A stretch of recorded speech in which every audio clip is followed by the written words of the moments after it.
Hello. Once again, I'm trying to go live. I am already live here, but whatever. Let me just introduce myself. My name is King. It's lovely to meet you wherever you are, at this time. And our, like it says in the title, today I'm going to be knitting this material that is just an excuse for me to hone my knitting skills. I just began it. I tried to start knitting last year. It didn't work out, it was too difficult for me. And this year I tried it again, and it's somehow I got the hang of it, yeah. So we'll talk about knitting while quitting.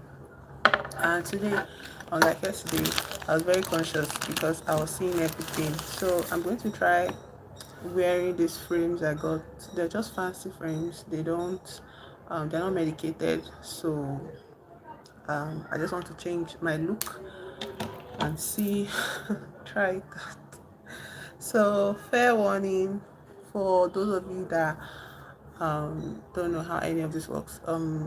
When I use my glasses here, I see the words, I see the chat easier, I even see myself easier, but it also makes me feel extra conscious.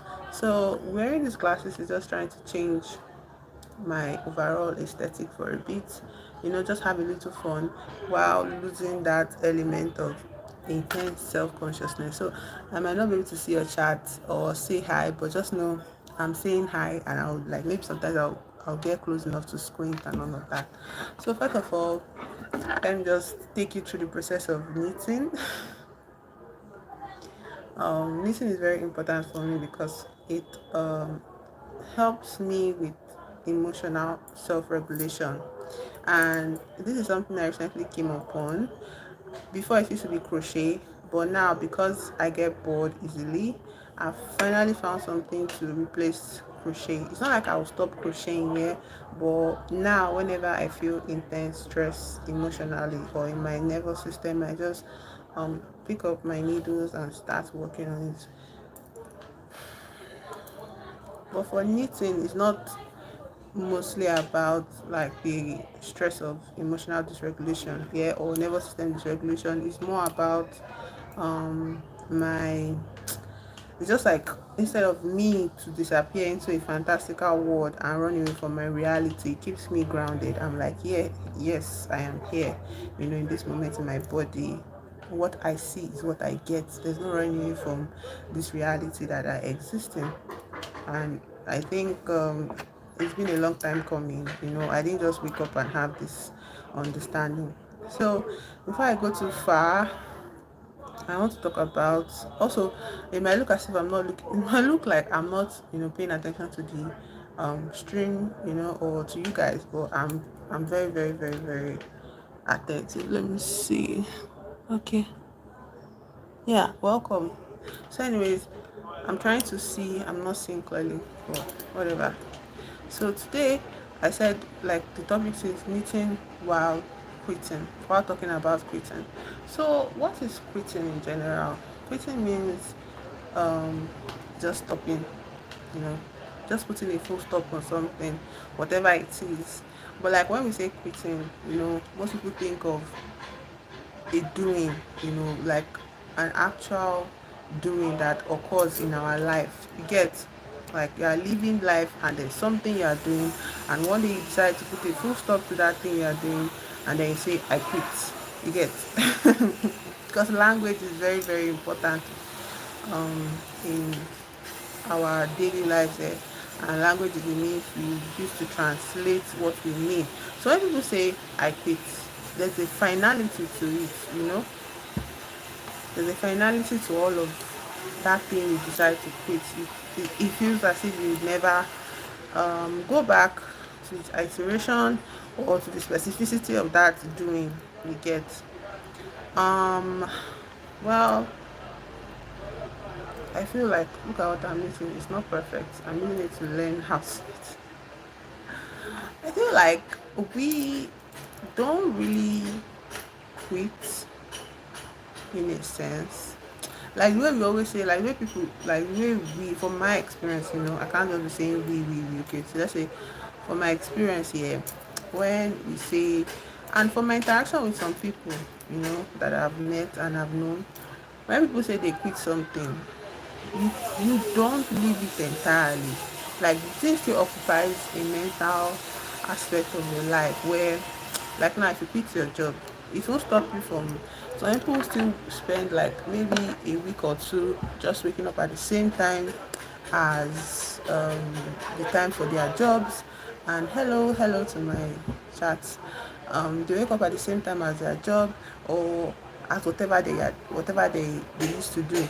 And let's move away from job now. Let's say you quit. Let's say you drop out from school. Yeah, you say, you know what, I'm done. I don't want to go to school anymore. But that won't stop you from performing the motions of going to school. You might go out and buy a notebook, you might go out and buy books to read, you might go out and try to participate in some social activities that you're familiar with, when you were in school. So in that sense, I feel like people don't really quit. And then when you talk about human beings now, some people quit relationships. Obviously you can quit a relationship, duh. You can quit friendship, you can quit your lover, you can decide, you know what, this is not going anywhere. You can quit a marriage. Children can quit on their parents, and parents can quit on their children. Like, there is nothing in this world that cannot come to an end. And I feel like before people get to the point where they say, oh, I'm quitting here, I feel like in their heart they've already stopped. There's a point inside of them where they've already ended things, but their body keeps on performing the motion. I don't know if that's making sense at all. So, but your body keeps on performing the motion of doing, you get, even though you are no longer there. And some people, they never ever walk up the courage to say I quit. They just keep on performing, meanwhile their hearts are no longer in whatever they are doing. So there's all spectrum of quitting, basically, you get. And it's like, somebody like me, yeah, because I'm talking about my own experience. Well, if you had similar experience, I would like to know about it. Yeah. Someone like me, yes. People, when I was growing up, I ended a lot of things. I ended so many things. As a child, I was a very fearful child. I was scared of people. I was scared of social interactions. I was scared of my teachers, especially. Like, I grew up, I went to school with teachers that were very, very mean. But like, I remained naive through it all, because I was like, I didn't understand why people were being mean to me. Get, and to date, I don't understand it. I feel like my naivete was kind of annoying to people that were very cynical and jaded in general about their lives. So there's a lot of noise. I hope people are not pissed about it. One day we'll move to a place where there's no more noise. So what was I talking about? I quit a lot of things here. I think the first major thing that I ended, not of my own will, but like when my parents moved us from one house to a new house, you get, and it was supposed to be this exciting thing, but like uprooting a child's life, it will never be easy for the child, even though it's exciting on the surface. And I sort of became a shut in, even though I used to go to school every day. Like, it was very hard. I just knew that, okay, I had to go to school and come back. So like I was saying, I was a very scaredy cat growing up. Even now I feel a bit scared, you get. But the thing about quitting, back to quitting, there was this school I was going to. When it was time for me to go to secondary school, okay, that's just one to SS3. That's, in America they call it high school, I know that, but here we call it secondary school. So, and I think the UK to call it secondary school. So whatever. The point is, I went to three different secondary schools. I went to the first one, and my parents were like, do you like the school? We can go to a better school. And I was like, oh, sure, good, let's change the school. Because at that point I was scared of, I was not settled, I didn't have friends, and I was like, I think it's time for me to get out of here. And so I went to a new school, and that new school was a boarding school. And the torture I went through for one straight year, it wasn't even a straight year. I went there just 2 second term, and I left. I went there just 1 second term, and I left there just 2 second term. So that's 1 year. And the torture I went through being in a girls' hostel was scarring. It was so bad that at first it didn't seem like too much. I felt like I could bear it in just 1 hour, but by just two, it just became so too much, And everybody says when you go to boarding school, the torture is normal, like seniors, beating you within an inch of your life, disrupting your life, everything, and different tortures that I don't think even a war prison can concoct, boarding schools can come up with that kind of torture. So anyways, we what happened? Yes, as I was saying, the horrors of it by second term just to, and I kept falling sick. I fell sick a lot. So my mom was like, so do you want to continue? I was like, no, no. And the funny thing about it, and I went to my third school, and in the third school, it was a very local school. Our school fees was not so high, but the environment was so local in the sense of, like, I had to interact with different kinds of people from different backgrounds, and me that I'm what they call ajebo, it really shocked me, and I felt like, oh my god, this is more than what I bargained for. But it was not worse than boarding school. So, and again, it was a day school, so I could go home, recover and all of that. So I just stayed there. And then I had a friend in just three then. So, and she was like, I decided to leave the school by just three. Actually, I decided to quit the school by just three. And I was like, oh, this school is too local. You get, I can't do this. But my best friend then, she was like, she's not going anywhere, that I should not leave her. And I was like, okay, I won't leave you. You're my best friend. And then when we're supposed to resume for SS1, she told me she would not be going back to the school. And she told me so late that I could not even change my schools anymore. She disappeared from my life, and I started SS1 with no friends, because I decided that, like, these people were not my friends. So I started SS1 in a new class with no friends, with no desire to even make friends. Yeah. Is this long-winded? Is this I don't know. I'm just talking, and I feel like I'm free to talk because I'm not seeing myself. So that's cool. So if you're saying hi, hello, hello. So let me continue later. My friend, sorry, I didn't have friends in SS1, and I was like, so how will my life go now? Should I? And in SS1, you can't just change, you know, like the way schools work here. You either change just one, just two. You can't change just three. It's not that you can't, but it's near impossible because major exams are coming up. And then in SS, you can't change in SS2 or SS3. You can change in SS3 just to write exams, but you can't change, like, just switch schools anyhow.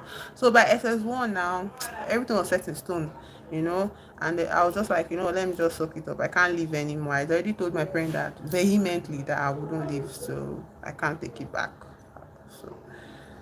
So I'm just saying that I went to three secondary schools, and those are just some of the things I experienced. And when I finished secondary school at last, I was like, phew, let's go to university, so that university will just be a one-time thing, and I will never have to think about university the way I thought about secondary school. And do you know that I recorded those quitting as failures? I felt like other people went to one secondary school their whole lives, and they did well from themselves. Those people that those my peers that finished it, some of my class most of my classmates in the boarding school, they finished the school. And I felt like that was a sign of how shameful I was for quitting early on. And then I went to university, and I changed universities first time, second time, and I stayed at the third one. So I still went to three universities. I don't know what that says. Like, what kind of pattern? What does that say? I went to three universities, bro. Oh my god. Oh my god. And this is a situation where, like, from primary school, I remember having discussions with my friends, and I was like, and they're like, see, when you go to university, you can never ever change your university. There's only one university for life. And I was like, wow, and I was scared because I had a feeling that I would change my university, but I didn't know if it was possible. But I changed universities twice. But like, let's explain it now. The first two universities I went to, yeah, they were because I was pursuing a course I thought, was true to me. You get, like, something I felt like was something I wanted to do, which was medicine. I wanted to be a doctor, and I was sure of that. as sure as a child that does not have any sort of information could be, I was sure of it. And the first school I went to was because the school in my country was like telling me, oh, you do not have the cutoff mark for medicine, so you need to go to another department. And it felt like the biggest disgrace, because it's like, how do you face your classmates in secondary school when people meet up and you tell them that you did not study medicine because you failed your post UTME exam? That's the exam. And I was so ashamed and embarrassed. My parents were like, you know what, do you want to go to this school that does not bother with post-UTME? And that was in another country, but shares a border with our country. So I was like, yes, yes, yes, please, please. And I went to that school. Unfortunately, by the time I settled in that school after first year, I started hearing rumors about how the school was not accredited for medicine or to teach medicine. But I put my head in the sand and I was like, what? I'm not a child. This is not secondary school. I have to stick it out. But by third year, it was so bad. All of my year mates had moved to different schools in different parts of the world, Europe, America, North America, stuff like that. And I was like, you know what? It's time for me to go abroad. And so my second university was abroad and I was chasing medicine. And when I got to that school abroad, I realized that yes, medicine is actually not for me. Medicine is not for me at all. And so I quit medicine and I quit that school. And all of these things I was carrying as shameful, yeah, for quitting. Other people stuck it out. Some people that didn't even want to do medicine stuck it out. And when they got through their 6 years of studies, they went off and did another thing. But I was like, I can't lie to myself. I have to go back. But I still felt shame that, oh, you're a quitter, you're a quitter. So I went to this new school. I came back to my country. I went to this new school, and the school was not so bad. I had to start in a different course entirely that I had not even studied for in secondary school. And I just did it because I was like, let me have a BSc. So that is me. That is my history of quitting. And let's not even begin to mention other aspects of my life where I quit so many things. Like I quit friendships. So in this final school, I hope people that have needle phobias are not here. So in this final school, this final university that I went to, I quit friendships. I had a set of, let's just say, I had friends in my first year, and I was like, you know what? After like a year of us, realizing that as best friends we cannot live together, because I said, oh, it's so exciting, let's live together. I was like, oh, you people are not what I thought you were. So I feel like I need to quit this friendship, and I left them alone. And then I moved immediately to another friend, and that friend was supposedly nice, but the period of the friendship was even shorter than the previous one, because this one was, rebounds are never it. So anyways, this friend, after a while of her specific behaviors, I was like, you know what, I quit you this friendship. I don't want you anymore. And I quit this friendship like the way you just go cold turkey on something. And I know that was pretty mean, but that was the only way I could cut people off. Like, I didn't know how to process an actual conversation that requires me talking about my feelings, because where do I begin to start on how much hurt that you've given to me, or you've inflicted upon me, without sounding like somebody that keeps grudges. People be like, so why didn't you tell me then? Why didn't you tell me then? If you had told me then, I would have just said I would have done better. And it's like, I can't tell you then. I don't have the guts to tell you then. That's why I'm quitting cold turkey on you now. So I quit friendships, I quit schools, I quit careers, you know, I quit religion, so many things. So, and I used to hold on to those things as badges of failures, like, oh, this is how much I have failed in my life. And it was like, am I knitting or am I talking? I always believe that I could multitask, but it seems I can't, especially when I'm talking about something really, really, really, really deep. So anyways, I held on to those things like badges of failure, and to some people out there, because like, okay, in movies, in media, in stories, they always tell the story about, they always uphold this protagonist, this main character, whether male or female, as somebody that doesn't give up, somebody that persists, somebody that holds on, somebody that does not run away from conflict, somebody that does not um someone that's always emotionally regulated enough to have differing opinions and still persist in their belief and all of that. And it's like, no, in the real world, people are cowards. Yes, I'm not ashamed to say, I'm not even feeling any sort of way about saying like I was a coward. So many times in my life I've been cowardly, yeah. Um, because other people like went through the same horrors I went through, and they persisted and they, got out in the end. And it was like, why didn't I go through that whole horror and just persist? Why could I not persist? And I thought like persistence was the biggest weakness of mine, that I could not persist and I could not be consistent. And if you see in my YouTube as well, this is my first YouTube channel, but I have another YouTube channel um that I absolutely opened because this one was not giving me the result I wanted, and I was so frustrated and tired. I decided, let's open another channel. So I opened another channel. That channel became stagnant again, as most channels do get, in their growth process, which I now understand, but I didn't know then. I just felt like, oh my fucking god, can I swear? I felt like, oh my god, um what is wrong with me? I am a failure because I quit, or I'm a failure because things are stagnant and I don't know how to move things forward. I don't know how to be persistent and consistent to get to where I want to be, and I judged myself so hard. And the things, like, all my points are in my head here, but I'm so stressed. Like, how do I say it in a way that, people understand?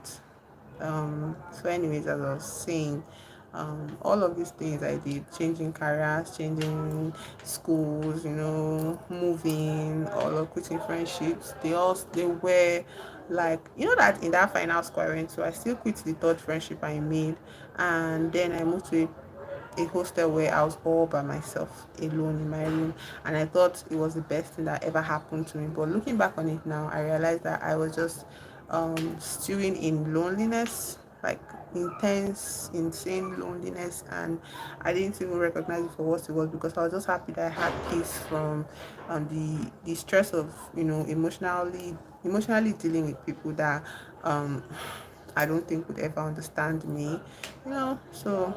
But I was very, very lonely, and I fell into a horrible relationship that actually nearly ruined my life. And when I quit that relationship, I finally started having this clarity on life in general. And quitting, I just want to say, the purpose of making this video is like, I just want to talk about how I was misdirected. I was a very misunderstanding of life, in the sense that I thought life was this playbook where you just needed to persist like the main characters, like the heroes. You persist, never ever ever ever ever quit. If you quit, it's over for you. And if you quit, it's a sign that you're not serious, that you don't know what you want out of life. And it's like, I am daring to state very categorically that quitting actually means you are more in tune with yourself. Not like those people that don't quit are not in tune with themselves, but the courage to quit in an environment, in a society, in a world that tells you that you have to always be 100% on. It takes courage, you understand? And I'm saying this especially now because I was having a conversation with somebody that it's been barely how many months, and they decided that, what, I'm not doing this job anymore. I don't want to do this job, is not doing anything for me. And this person, not like they have another source of income or they got a better job offer, they just cannot stand the indignity to their personhood, to their identity, the more they stay under such working conditions. And I was talking to them, and then at some point in, like, listening to them and hearing them out, and encouraging them in their decision, I just realized that if I had a voice tell me that, what, it's okay to change your mind, it's okay to turn your back on something you don't want when you feel like you don't want it, I feel like my life would have turned out differently. And when people say my life has turned out differently, it might be with this sense of wistful regret, like wistful nostalgic regret. But I don't have regrets here. I have more like, oh, what a wonderful adventure it would have been. And it's like, I'm still living an adventure right now, because it's not like my life is marking all those boxes of what people call success, and I don't even want it to mark those boxes anymore, because now I want to define for myself what success is. Pursuing the idea of society's definition of success, pursuing the category that society puts on you to mark as success, for society to acknowledge you as a success, I feel like that has made me a quitter so many times. Like even in those friendships, yeah, there's so many things I saw in the beginning that I should have stepped away from. But because of how, this person represented something socially to me, in the sense like if I hung out with this person, I would be much, much socially in than if I just stayed on my own. Like I like what stopped me from just being on my own from the start? Why did I have to have friends? Why did I have to rebound from a friendship that did not work anymore? I felt so much shame after like breaking up with the first friends I had. I felt so much shame, and it was like they had each other, but I was alone, and I was like, if I walk around alone, I'll look like a loser, and then I just rushed into this friendship with this other person, and it was so fucking bad. So because the amount of shit I let this person put me through, because I didn't want to speak up, and I didn't want to seem like a loser that ran away from their true friends. Both of them were horrible. Both sets of friends were horrible. But like when so you know how it looks. So in those moments when, like, if I had someone that had been like, oh, you don't have to take this. Oh, the second friend I even broke up with, I had another friend that, there's this thing that they like, there's this sports basketball. Everybody knows what basketball is, but basketball players, they usually hung around, and I liked watching them play. So I would hang around them too, and I would I'm looking at the camera now, but I'm not seeing anything. I hung around them, and then eventually I became friends with them. Not all of them, but like just a few of them, maybe two or three of them. And there's one that's very, very dear to me. And he saw the treatment that friend was giving me, that second friend was giving me. She was very overtly disrespectful. She undermined me in public. She stepped all over me, and I let her, in the sense of I kept on looking at her like, okay, I'll be this fond aspect of the friend that allows this other friend to walk all over them, because I know that in their heart of hearts they like me. And she was actually nice when we're in private, but in public she just made it feel as if she hated me to the bone. And I felt it was just all jokes. And then one day he was just like, you know that you don't have to take this here. And it rewired my entire brain, and I quit that friendship like the following semester. I was like, yeah, I don't have to take this. And I just kept thinking of it and thinking, and I was like, you know what, I really don't have to take this. And then when the next semester resumed, I left. So if I had, but I had not confided in anybody about my stress with my career, like wanting to be a doctor. I not covered it because it was very shameful to me. It's like, why would you be having thought about such a glorious career, you know? And I kept it in. And then there were other things that I had that came so easy to me, that were more real and aligned with my personality, with what I wanted from life, and how my perspective on life in general was. But I didn't give those things value, I didn't give those things value. And one thing about quitting has helped me to see is that those things that I don't give value, I don't have to assign value based on its profitability, on the profit margin of something. Yeah, like, oh, if I am like, one thing about me now, I like teaching, you know, but I've never attached any form of value to teaching. Okay, and so I was talking to somebody recently, and I was like, teaching is something that I did easily in school, and I've always done teaching wherever I was. And they're like, you could seek out a career in teaching. And I was like, is that possible? And turns out it is possible. I'm not a teacher right now, but it's something I'm looking forward to doing. So what was I saying? I was talking about how, like, so that friend I was talking about, the job guy, Abby, or the job friend, and I was like, see, you don't need to be scared. You've already made up your mind that this job is not fulfilling you the way people said having a job would fulfill you. So, and there are people out there that have jobs that are fulfilling to them, and if that is possible for other people, why is it not possible for you? Why do you have to stick it out to something that does not work anymore? And there's this pressure that this, obviously, when people want to quit, obviously they feel this responsibility towards the job itself, responsibility to the responsibilities they have, you know working for this establishment, and I'm like, you are the only one that's feeling that responsibility. The owner of the job that is exploiting you is not feeling any sort of responsibility. They only just see you as a means to an end. And once you and you're always replaceable, like there's nothing about you that's indispensable to the owner of the job. So I think you should shake yourself out of it and not look at this decision to quit as something to shame yourself over. You don't need to be ashamed that you've decided to call it quit on something that is no longer working. You understand? So before I continue, I want to see how to respond to chat. I'm not seeing anything. Let's wear my medicated glasses first. Hello, hi Tita, hi Favor. Oh, my day is wonderful. I hope you're having a wonderful day as well. So I changed back to my glasses, and obviously, self-consciousness has entered the chat. So maybe I should change back to the other glass. So I was saying that quitting is not something that we should shame ourselves for. We tend to give prizes to people that persist to the end. We tend to give glory to people that say, oh, I'm not quitting now, I'm not leaving now. We tend to give them prizes, and it's like, what about the people that quit? There should be a prize for quitting. There should be a prize for getting a divorce. There should be a party for celebrating to celebrate divorces. There should be a party to celebrate the end of a friendship. There should be parties to celebrate the end of things. Like, end is very necessary in the cycle of life. Like, we cannot continue um living without an end. Like, I don't know, we cannot have a beginning without an end. We cannot start something without an end. You know, um, like, things do not exist without ending, but endings is what we have been framed to be so scared of for some reason. So, anyways, let me just stay meeting for a bit. Let's just bask in quiet first. Let's cease our speaking and just focus on meeting.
So if you like my stuff, you can subscribe, support the channel, you know, like, subscribe, leave a comment, tell me where you're from, you know.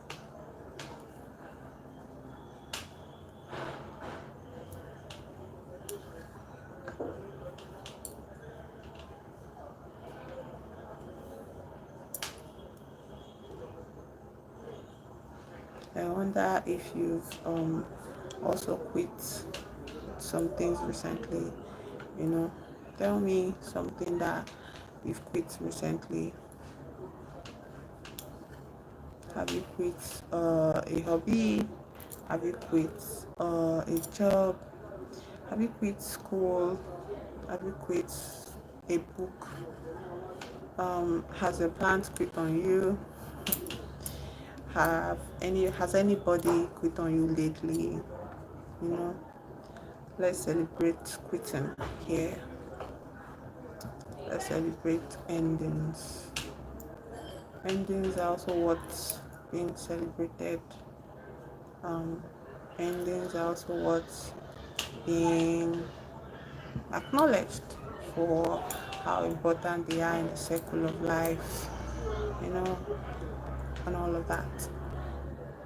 Today we are going for 1 hour, so I wonder what you are doing right now. Let's celebrate ending things. Has anybody seen that movie? I'm thinking of ending things, bro. I love that movie so much.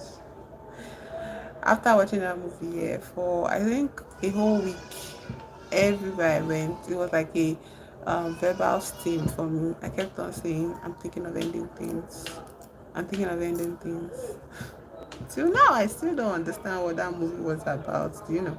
Like, I've watched, video essays on what it is about, and I feel like given the opportunity, I could rewatch the movie again and try to catch whatever I missed the last time I watched it. I'm thinking of ending things. So I wonder if you've watched that movie. Um, the movie, and most movies that are set in horror time, like very deep snow, not horror, but very deep snow, snowy periods of the year, scare me badly. What the hell, man? Why am I stuck in this horror hellscape of cold, blistering cold, and winds non-stop? I'm thinking of ending things. What is the hobby of the moment? What is your current hobby of the moment? Are you a hobbyist? What do you do for as a hobby? And having a hobby here is interesting in the sense like, what if? Okay, this is a mistake. Having a hobby is interesting because you might get what do you call it? Bored when you don't do so well with the hobby, when you don't when you're not perfect at your hobby yet. But that's the point of a hobby, something that you don't have to be perfect with. And a hobby does not have to be a lifelong thing. It's something that you can start, and it's also something that can end. So yeah, you can end your hobbies. And I wonder what hobbies have you ended? Have you quit out of frustration? Like, what kind of hobby do you do that um you quit out of frustration? Like, okay, fuck this, I'm not doing this anymore. I wonder what kind of hobby you have. um don't be afraid to say hi.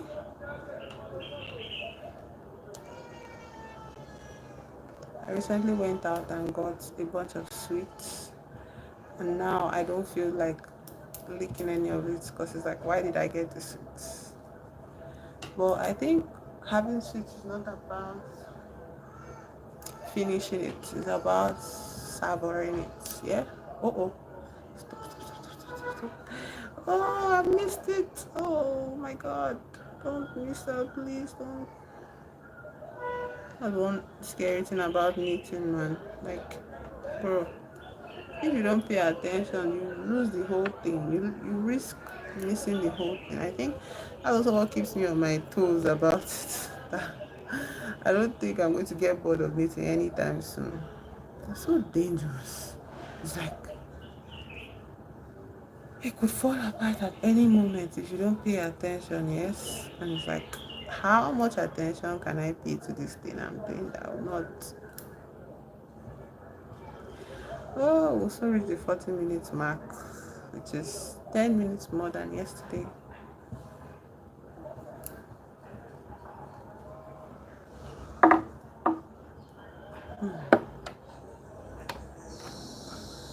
Imperfect but true. Imperfect but true.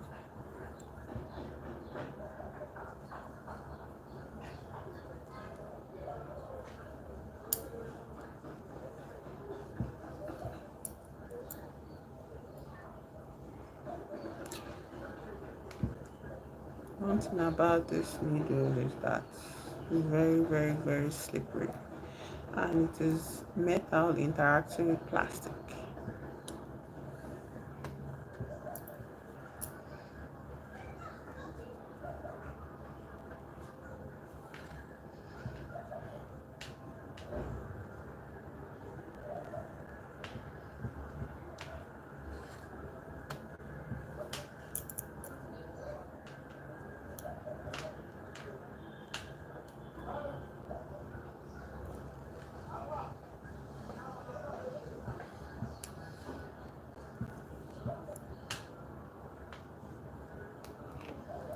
And then should I put it up so that people can see my work?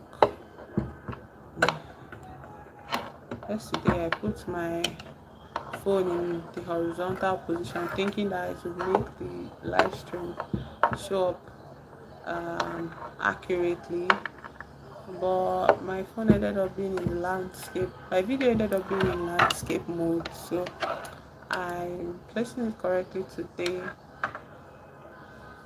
straight up.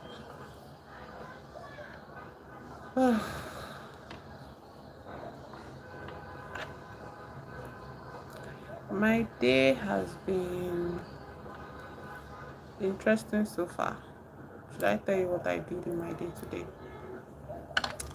Today I tried to solve mathematics. If you check my channel, you'll see that I do maths for fun. Please like, subscribe, comment, support the channel. This is my way of not of living my truth, not conforming to a world that demands me to be like a robot, just to live life on my own terms. And so I quit. It's not like I had a job to quit, but for all the times in my life in the past that I have quit and I felt shameful about it, I give myself, I rewrite all those moments now, and I rewrite shame into pride. I am no longer ashamed of myself for the decisions I made to preserve my sanity and myself in whatever situation I was in. You know, I give myself all the credit for that, for making that decision to quit.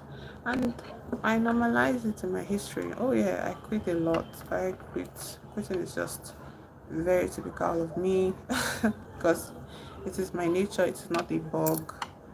I won't stay where I am being drained.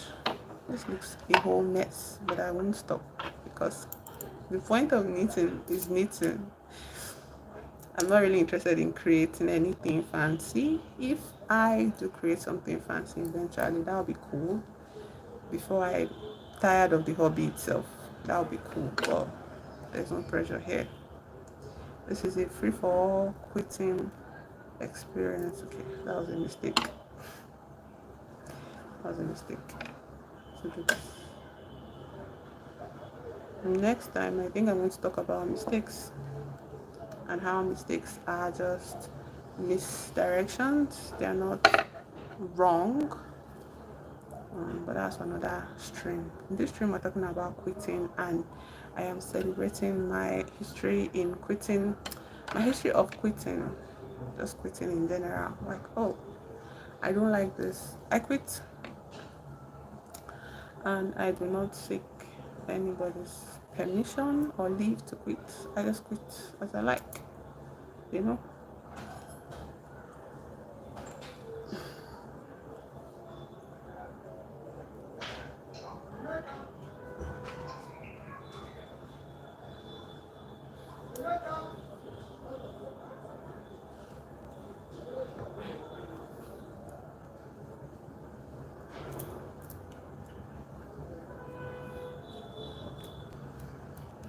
Be able to make it to 40 for 1 hour like this. Let's just see how actually.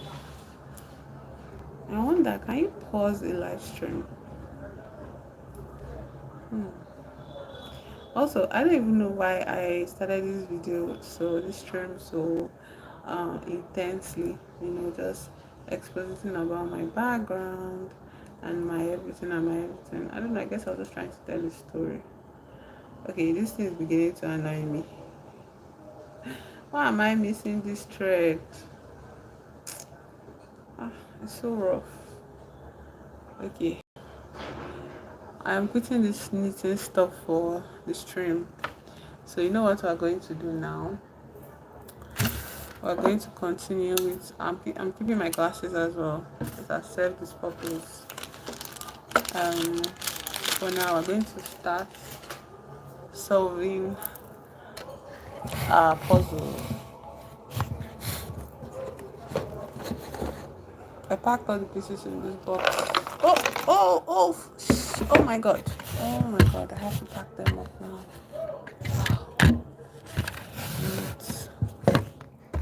Stay here. Let me just get the pieces from the ground.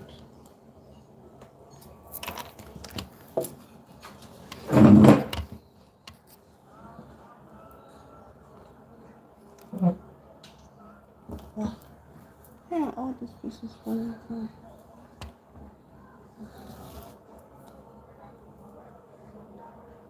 Picking up the pieces.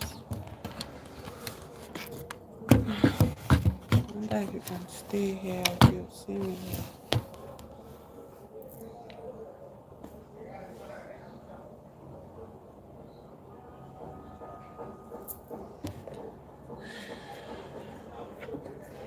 I think I'm going to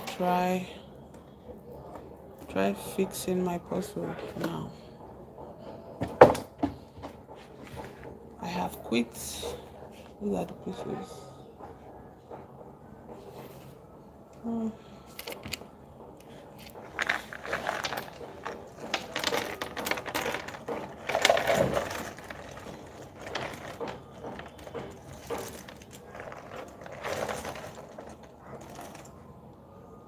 Puzzles are just next level intense, yeah.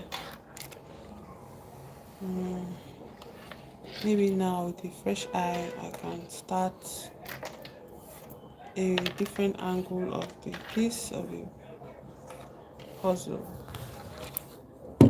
Okay. Oh, don't fall. Do not fall. I like you too much to fall. Okay. This is okay. I'm trying to adjust the. Oh, and this table is very shaky.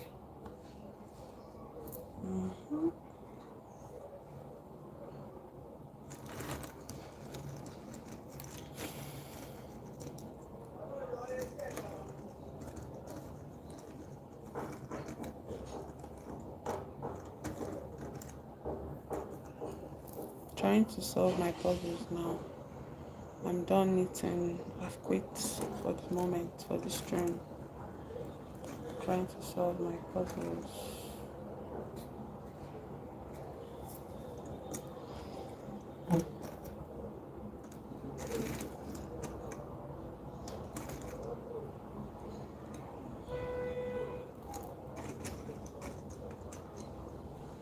Would you like to see what I'm working with?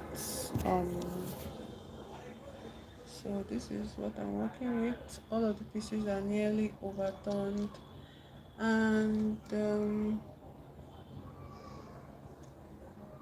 okay, and this is what I have done so far. How to put it now? This is what I've done so far. I wonder if you can see it. One day I'll be able to set up in such a way that my puzzles are high up. Why won't this thing stay on place? Huh? Oh my god, this is a mess.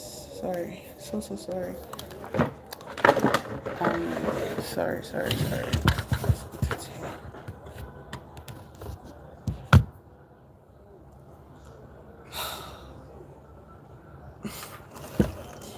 Trying to work the pieces in such a way that I can see what I'm working with, or you can see what I'm working with. This table is very shaky. Please don't fall.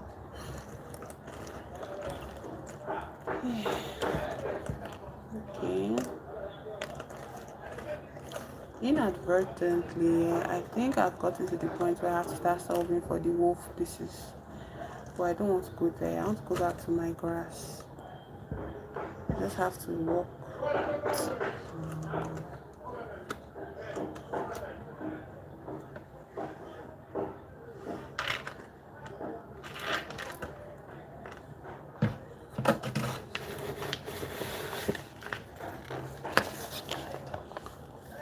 Again, this is it. If you don't know, this is it. I wonder if there are techniques you can use to solve for puzzles that do not require you just searching through thousands or hundreds. Let's just say there are hundreds, hundreds of pieces to solve for your picture. Like there has to be now. There has to be a mathematical nature to it. If not, how would they be able to divide the pieces so well? You know? I don't know if you know Sha, but if you don't know, I feel like that's my own personality around puzzles in general. Again, there's a lot of background noises, and if you support my channel, probably I'll be able to move to a better place. I used to move to a better place, like the let's get to 100 views, yeah, 100 subscribers. Yes, let's get to 100 subscribers. I'm at 68 right now, and I feel like it's not like 100 subscribers is going to do something massive, but for me, that has been on here for how many years, but has not even cracked 90. That would be what buying one wine for. When we get to 100 subscribers, I'm going to buy a wine and we're going to drink wine together. Is that allowed? We're going to drink wine together on this channel. I promise. I promise you. 100 subscribers. Oh my god. I feel so conscious, bro. Don't look at my teeth. Don't look at my teeth. Don't look at my teeth. Don't look at my teeth. You don't know me. You don't know my pressure about my teeth. You don't know. Funny enough, yeah, in this life, I've never gotten somebody mocking my teeth. It's just voices in my head, yeah. Voices in my head. You know the song? I hear voices in my head. They talk to me. I understand. That's literally the story of my life. And I think it's time for me to stop listening to those freaking voices, but to do not look at my teeth. Do not. God, the more I say do not, the more I notice it. Like that phenomenon, something that you pretend, if you pretend is not there, it becomes less obvious. Once you are conscious of something, it becomes excessive. Yeah. I hear voices in my head. They talk to me. Is it they speak to me? I understand. Oh my God.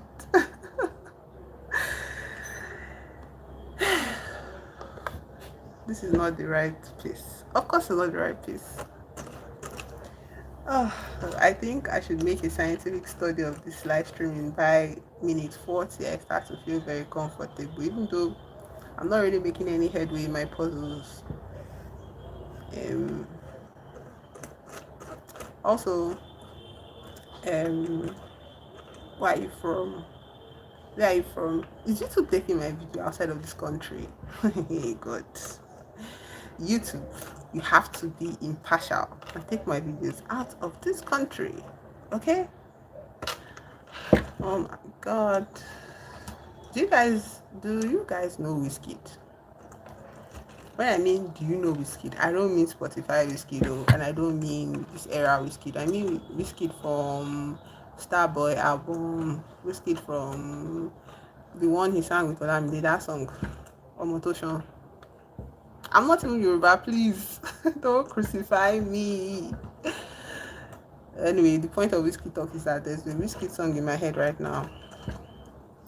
I wonder if people experience these things where um like you are freaking doing something all day, and you start having different songs play in your head like a freaking jukebox.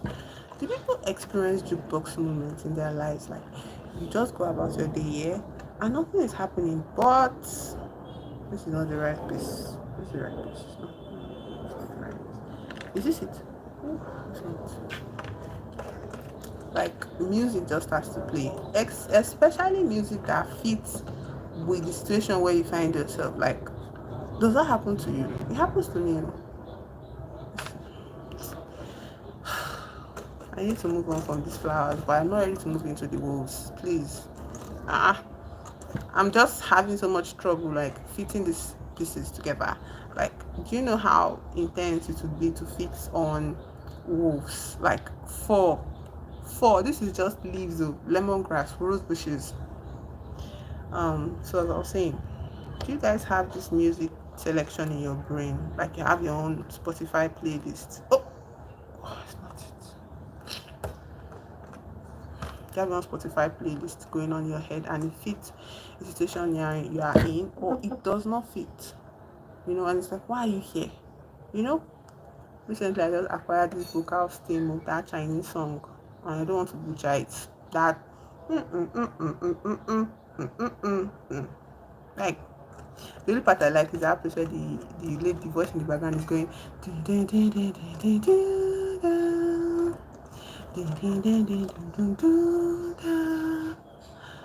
It's like I wish I could. Like I think I should prepare to learn Mandarin. Just for the fun of it. These pieces are not joining, man. You say in mathematics to all this, so I can understand myself, please.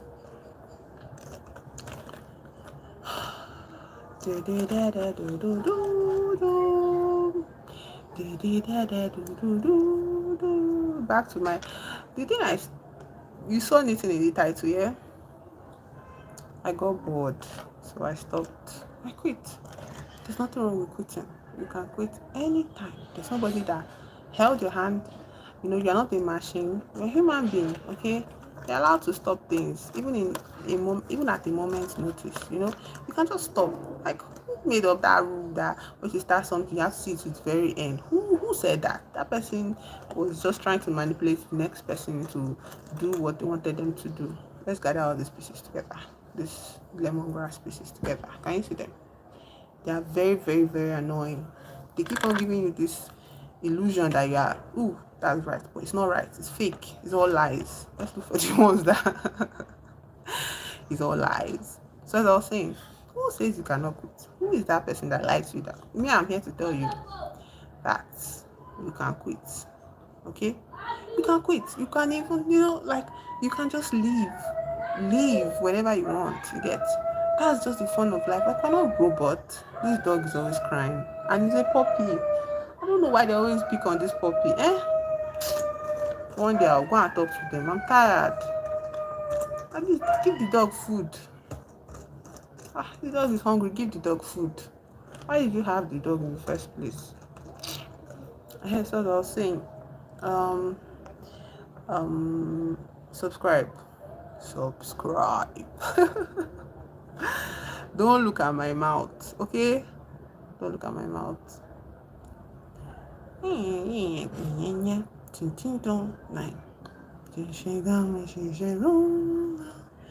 know the thing that is making you guys I keep on thinking of the Shinigami, yeah, from Death Note.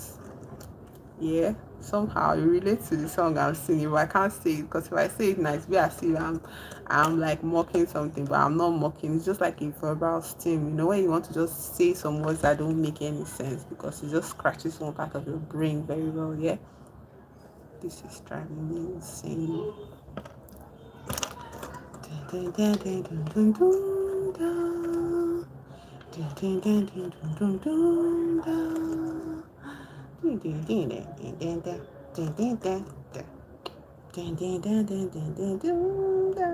Don't look at my mouth. Don't look at my mouth. Oh, is this correct? Please be correct. Of course, it's not correct.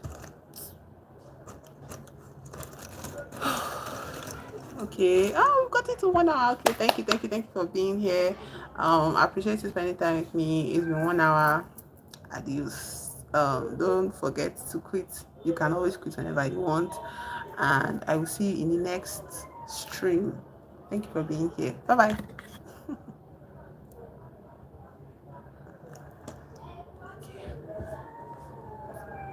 We want that many.